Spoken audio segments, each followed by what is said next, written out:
I don't begrudge AIPAC for opposing this deal because they had no choice. AIPAC will do whatever the Israeli government wants.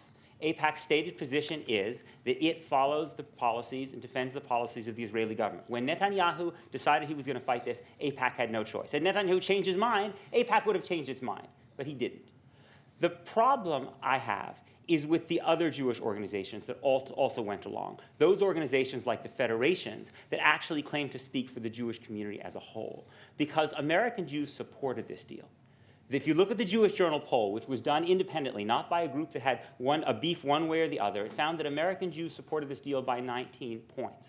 So why on earth did all these federations, when they knew that American Jews were in favor of this deal, if they had polled their own communities and found their own communities were different, that would be one thing. But they conducted no polls. They talked to their boards, their donors.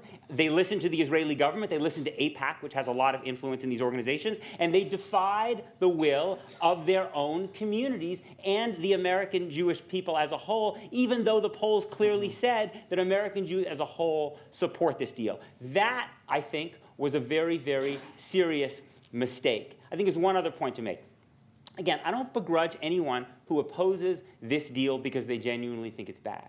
But if one is thinking about the future of the American Jewish community, it is worth noting that that Jewish Journal poll found that American Jews as a whole supported the deal by 19 points. American Jews under the age of 30 supported it by 34 points.